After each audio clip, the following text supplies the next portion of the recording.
दोस्तों हम दीवाने हैं तेरे का नेक्स्ट पार्ट है। और पार्ट डालने में थोड़ा हंसी भी आ रही है क्योंकि पार्ट बहुत छोटा है और आप लोग फिर उल्टा सीधा हमें कमेंट करेंगे, इसलिए सॉरी। जितना था उतना डाल दे रहे हैं। चलिए दोस्तों कहानी स्टार्ट करते हैं। मुझे तो पहले ही समझ जाना चाहिए था कि ये घटिया हरकत आपकी है, वह भी मुलायम से बोला और उनके पीछे एक तीखी नोक-झोंक हुई। इन कागजों पर पहले ही दस्तखत कर देते, हम तो कहते ही नहीं। पर अब कुछ भी नहीं बिगड़ा, साइन करो और अपने बच्चों को ले जाओ। वह पेपर उसके आगे बढ़ाता बोला तो माधवन को उसे देख एक नफरत की लहर उठी कि वह इंसान कितना नीचे गिर सकता है। उसका मन कर रहा था कि अपने हाथों से उसकी हड्डी पसली तोड़ दे, पर बाकी दोनों की तरह उसे भी बच्चों की भी चिंता हो रही थी।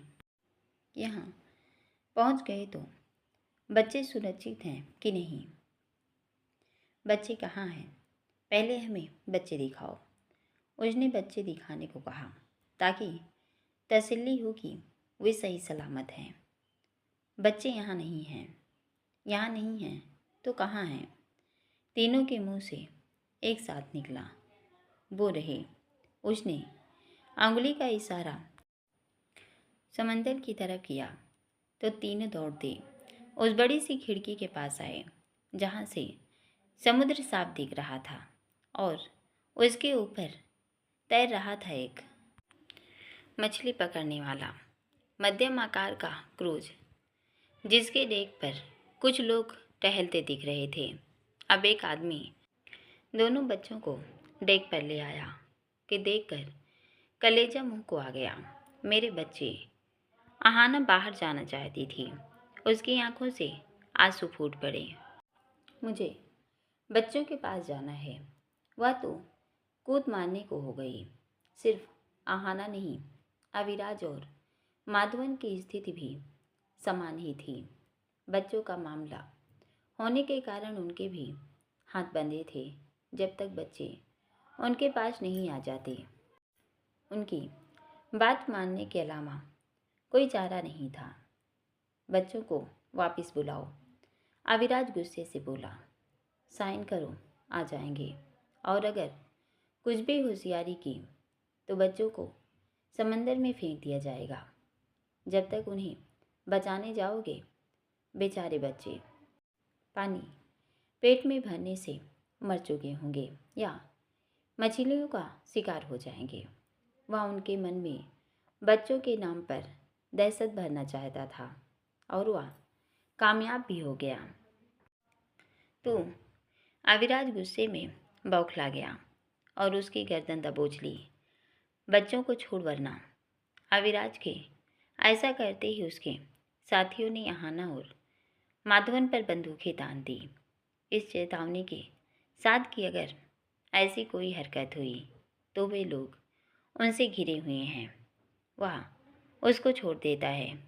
तेरा हिसाब बाद में करूँगा, पहले इन दोनों से निपट लो। वह अविराज से गुस्से में बोला। ये गुस्ताखी भारी पड़ेगी।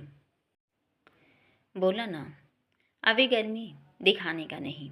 यहाँ इनकी और वहाँ बच्चों की जान खतरे में है। चाहते हो कि इनके साथ कुछ गलत ना हो तो चुपचाप एक किनारे बैठ जाओ। पहले अपने भतीजे से बात करता हूँ, तुमसे आराम से बात करूँगा।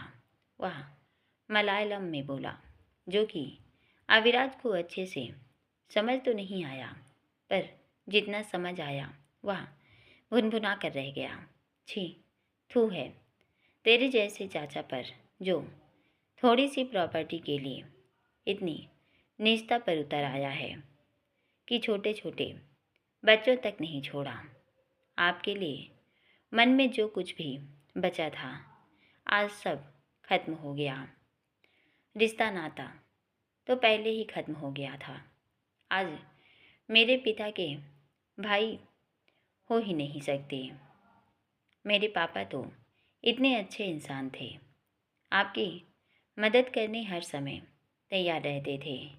और आपने क्या किया? वह उसे धिक्कारता हुआ बोला, मुझे लगा था जेल जाकर आपको अपने किए पर जरा भी शर्मिंदगी तो होगी। चाची घर आई मेरी शादी में शामिल होने और मैंने उन्हें माफ़ भी कर दिया, यह सोच कर कि उनकी क्या गलती। आपका बेटा भी मेरा भाई है।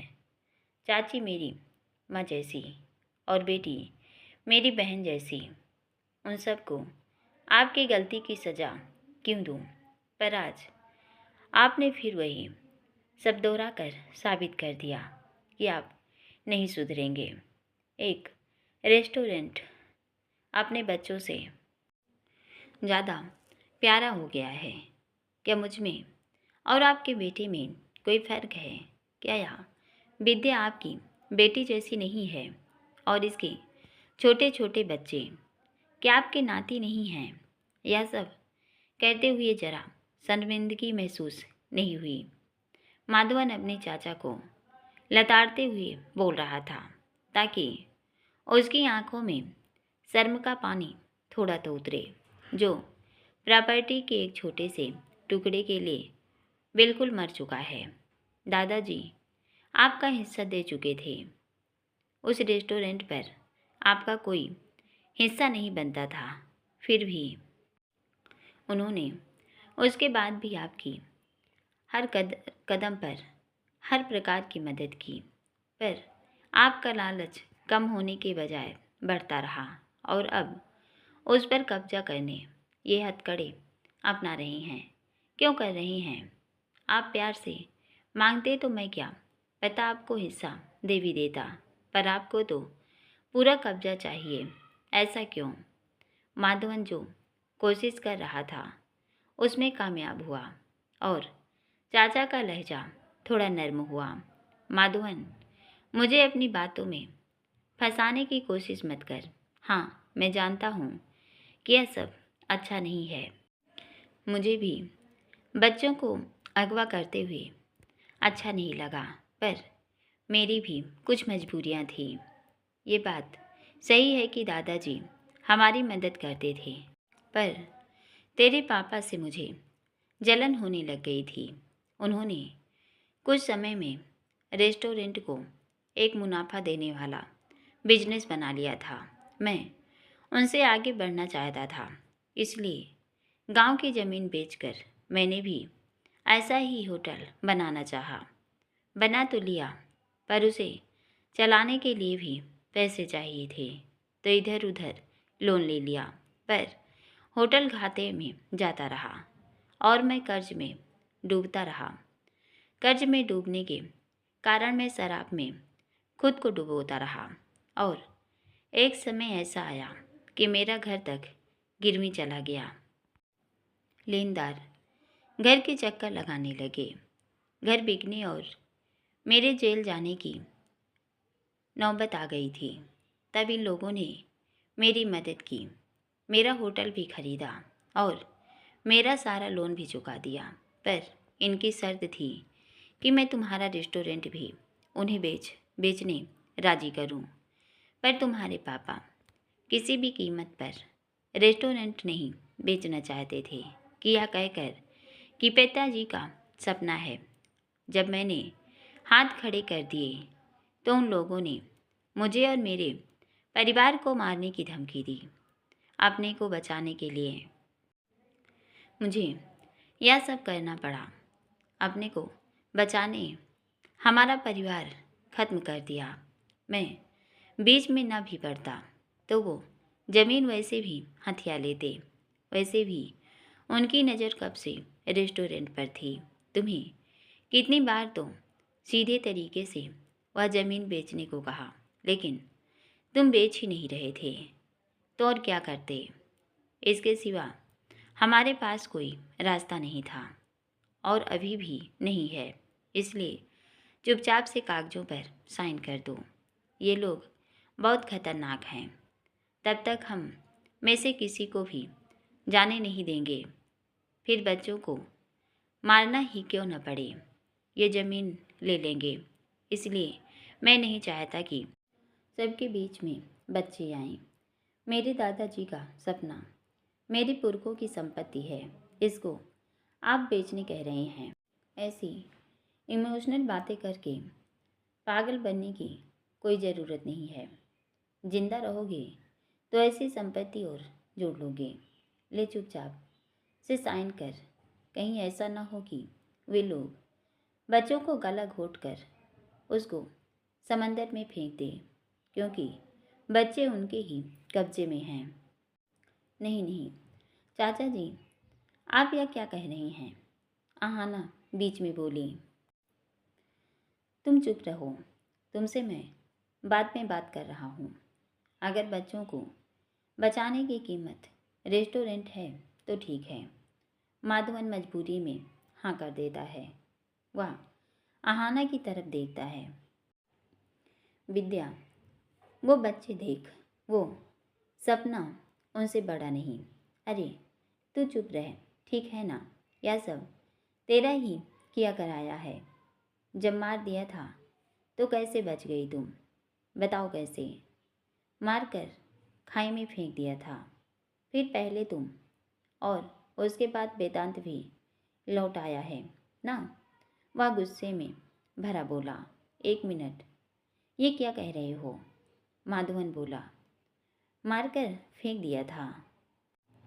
हाँ, मारकर खाई में फेंक दिया था। माधवन ने सुना तो हक्का बक्का था।